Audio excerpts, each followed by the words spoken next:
ఏపీలో దళిత మైనార్టీల ఆత్మ గౌరవం మీద బాబు సర్కారు దాష్టీకం. అలానే తెనాలి పట్టణంలో ముగ్గురు దళిత మైనార్టీ యువకుల మీద థర్డ్ డిగ్రీ ప్రయోగం. అలా నడి రోడ్డు మీద ప్రజల కళ్ళెదుటే అరికాళ్లపై లాఠీలతో స్వైర విహారం.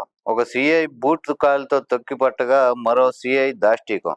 ఈ రకంగా దళిత యువకుల మీద రెడ్ బుక్ రాజ్యాంగం ఏపీలో అమలవుతుందని, అలానే పోలీసుల తీరు మానవ హక్కుల ఉల్లంఘనని, చంద్రబాబుకి సీఎంగా కొనసాగే అర్హత లేదని, ఏపీలో రాక్షస రాజ్యం పోలీసు రాజ్యం నడుస్తుందని, ఇలానే తీవ్రంగా దళిత సంఘాలు ఆగ్రహం వ్యక్తం చేయటం. ఈ నేపథ్యంలో మనం ఒకసారి దీనికి సంబంధించిన విషయం చూస్తే, తెనాలి 3 టౌన్ పోలీస్ స్టేషన్లో పనిచేస్తున్న కానిస్టేబుల్ కన్నా చిరంజీవి ఏప్రిల్ 24వ తేదీ రాత్రి 4 యువకులు తన మీద హత్యాయత్నం చేశారని 2 టౌన్ పోలీసులు కేసు నమోదు చేశారు. అలానే కానిస్టేబుల్ చిరంజీవి ఇచ్చిన ఫిర్యాదు మేరకు ఈ ఎఫ్ఐఆర్ నమోదు చేయడం జరిగింది. దీనిలో తన మీద దౌర్జన్యం చేసిన వాళ్ళు నిందితులుగా పేర్కొన్న వేము నవీన్, అలానే Chebrol John Victor, Doma Rakesh, Shaik Babulal alias Kareemulla, వీళ్ళు ఏప్రిల్ 24 రాత్రి ఆయన మీద దాడి చేసినట్టుగా చిరంజీవి కంప్లైంట్ ఇవ్వడం జరిగింది. దీని మీద ఏప్రిల్ 27వ తారీఖు పోలీసులు వారిని అరెస్ట్ చేసినట్టు రిమాండ్ రిపోర్ట్ లో అరెస్ట్ చూపించారు. అలానే దీనికి 2 రోజుల ముందే 25వ తారీఖున ముగ్గురు నిందితుల్ని తెనాలి జయప్రకాష్ నగర్ లో 2 టౌన్ పోలీస్ స్టేషన్ కి 2 ఫర్లాంగుల దూరంలో నడి రోడ్డు మీద కూర్చోబెట్టి అరికాళ్ల మీద తీవ్రంగా కొట్టడం. మనకి ఈ వీడియో కూడా సోషల్ మీడియాలో వైరల్ అవుతుంది.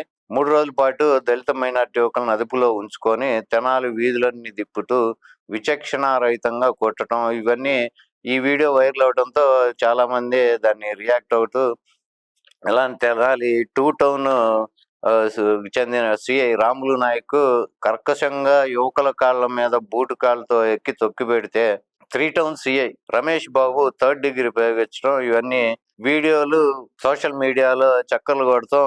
జనం అంతా పోలీసుల్ని తిట్టడము, కొంతమంది పోలీసులకి ఫేవర్ గా మాట్లాడటము, అలానే ప్రతిపక్షాలు కానీ దళిత సంఘాలు కానీ దళిత యువకులు మైనారిటీ యువకుల మీద దాష్టీకం, పోలీసుల దాష్టీకం అని వీళ్ళు ఆర్టికల్స్, ఇట్లానే రాజ్యాంగంలోని ఆర్టికల్ గురించి మాట్లాడటం. ఆర్టికల్ 21 అని చెప్పి వ్యక్తిగత స్వేచ్ఛని, ఆర్టికల్ 14 చట్టం ముందు అందరూ సమానం అని, అలానే క్రిమినల్ ప్రొసీజర్ కోడ్ లో సెక్షన్ 41 ప్రకారం అరెస్ట్ చేసే సమయంలో పోలీసులు తగిన కారణం చూపాలని, అలా నిబంధనల విరుద్ధంగా సెక్షన్ 176 ప్రకారం కస్టడీలో హింస, మరణం జరిగితే దానిపై మేజిస్ట్రేట్ విచారణ ఉండాలని, ఇండియన్ పీనల్ కోడ్ సెక్షన్ 323 ప్రకారం స్వచ్ఛందంగా శారీరక హాని కలిగించకూడదని, ఇలా రకరకాల 324 సెక్షన్ అని, 341, అలానే 506, ప్రధానంగా షెడ్యూల్ కులాలు షెడ్యూల్ ట్రైబ్స్ చట్టం 1989 SC/ST యాక్ట్ ప్రకారం దళితుల మీద హింస, అవమానం నేరంగా పరిగణించాలని సెక్షన్ 3 క్లాజ్ 1 ప్రకారం దళితులు లక్ష్యంగా చేసుకొని శారీరకంగా మానసికంగా హింసించటం, ఇటువంటివన్నీ కఠిన శిక్షలకి దారి తీసేది. అలానే పోలీసులు కూడా ఇట్లా దళితుల్ని హింసించటం వల్ల మానవ హక్కుల చట్టం 1 ప్రకారం వీళ్ళకి పోలీసు వారి మీద చర్యలు తీసుకోవాలని ఇలా రకరకాలుగా వీళ్ళు మాట్లాడటం, ఇవన్నీ చూస్తున్నాం. అలానే ఇప్పుడు ఈ పోలీసులు చేసిన దానిలో మనం ఒకసారి ఆలోచిస్తే, గతంలో మనకి ఇక్కడ హైదరాబాద్ శివార్లలో ఒక రేపు మర్డర్ జరిగిన ఉదంతంలో 4 యువకుల్ని పోలీసులు ఎన్కౌంటర్ చేయటం జరిగింది. దీనికి ప్రజా సంఘాలు కానీ ప్రజలు కానీ దాన్ని తీవ్రంగా పొగుడుతూ అది మంచి పని చేశారని, ఇట్లా ఈ రకంగా చేసిన వాళ్ళని ఇలా ఎన్కౌంటర్ చేయటం కరెక్ట్ అని అప్పుడు మన కమిషనర్ గా ఉన్న సజ్జనార్ గారిని ఆకాశానికి ఎత్తడం, అలానే ప్రజల నుంచి దీని తీవ్రంగా అంటే బాగా సపోర్ట్ చేస్తూ హర్షాతిరేకాలు వ్యక్తం చేయడం జరిగింది, మనం చూసాము. కానీ పోలీసులు మాత్రం దాని మీద ఎంక్వైరీ ఎదుర్కోవటం, ఇవి కూడా గతంలో జరిగినాయి. అయితే ఇప్పుడు ప్రజెంట్ ఈ దళిత మైనారిటీ యువకులు అని చెప్తున్న ఈ 4, వీళ్ళల్లో వేమూరు నవీన్ అనే వ్యక్తి మీద 2018, 2019 నుంచి ఒక 11 కేసులు, క్రిమినల్ కేసులు కానీ గంజాయి కేసులు కానీ ఇతని మీద ఉండటం, అలానే రౌడీ షీటు జాను విక్టర్ అనే అతని మీద కూడా రౌడీ షీట్ ఉండటము తెనాలి 2 టౌన్లో. అలానే దోమ రాకేష్ ఇతని మీద కూడా పాత కేసులు రౌడీ షీటు ఉంది. రౌడీ షీటు క్రిమినల్ హిస్టరీ వీళ్ళ ముగ్గురికి ఉన్నది, కానీ ఇప్పుడు కరీముల్లా అనే అతనికి మాత్రం ఈ క్రిమినల్ హిస్టరీ కానీ రౌడీ షీట్ లేదు. మిగతా ఈ ముగ్గురికి క్రిమినల్ కేసులు అవి పెండింగ్ లో ఉన్నాయి. ఒక్కొక్కళ్ళ మీద డజను కేసుల దాకా పెండింగ్ లో ఉన్నాయి. వాళ్ళ మీద రౌడీ షీట్లు ఉన్నాయి. ఇలా రౌడీ షీటర్లు అక్కడ మనకి మొదటి నుంచి తెలుసు. తెనాలి మనకి ఐతనగర్ అనేది రౌడీ షీటర్లకి ప్రథమంగా ఎప్పటి నుంచో ఒక అడ్డగా ఉంటుంది.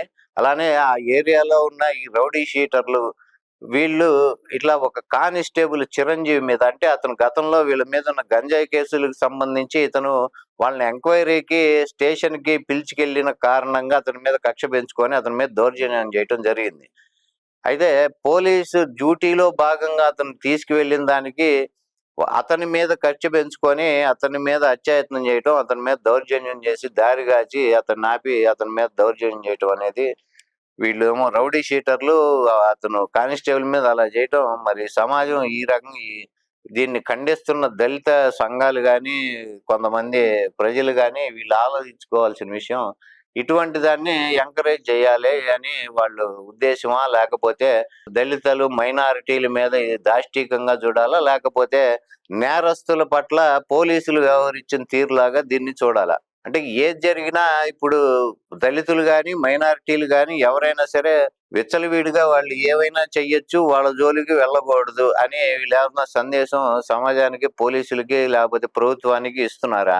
ఇలా చేస్తే మేము రోడ్లెక్కి గొడవ చేస్తాము, మానవ హక్కులు అని చెప్పి ఇది ఒకటి కొత్తగా తయారయ్యి దానికి సంబంధించి మేము కంప్లైంట్లు ఇస్తాం ఇలా అని.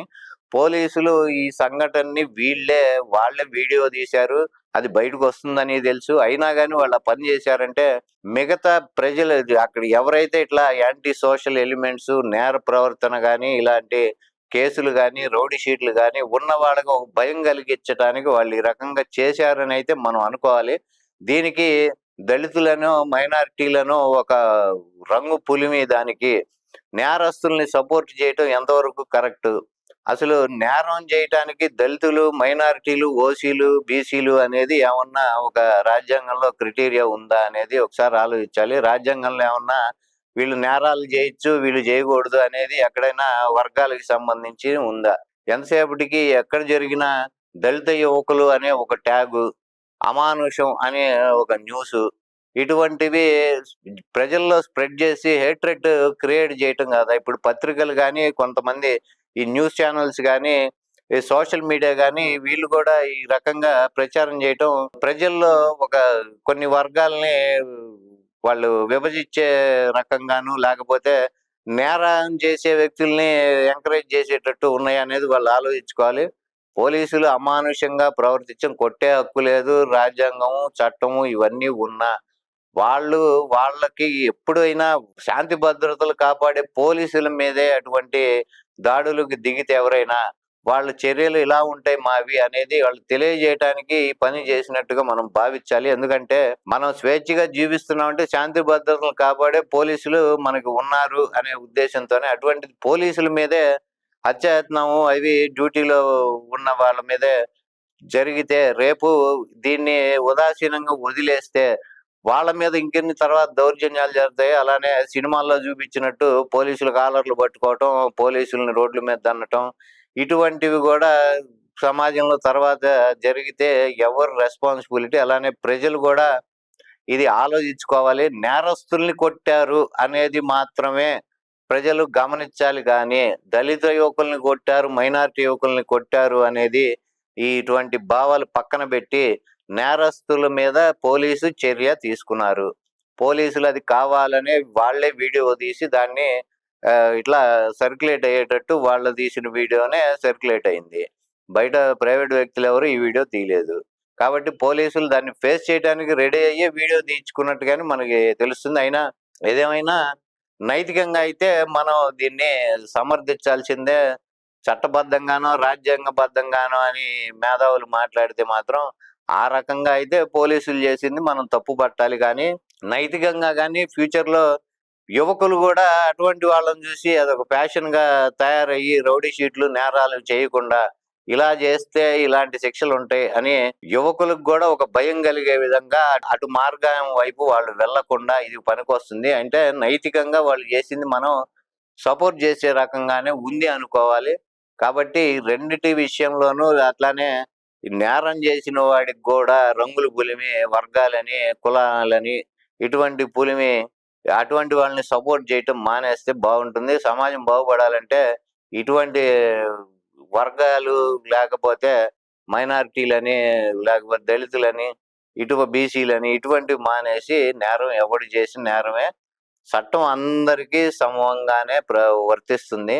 అలానే రాజ్యాంగంలో కూడా ఇట్లా నేరాలు పలానోడు చెయ్యొచ్చు, చేయకూడదు అనేది లేదు కాబట్టి అందరూ ఇది గమనించి పోలీసుల దాష్టీకమో లేకపోతే చంద్రబాబు రాజీనామా చేయాలని, ఇటు చంద్రబాబుకి ఏం సంబంధం, పోలీసు కానిస్టేబుల్ మీద దాడి చేయమని చంద్రబాబు చెప్పాడా?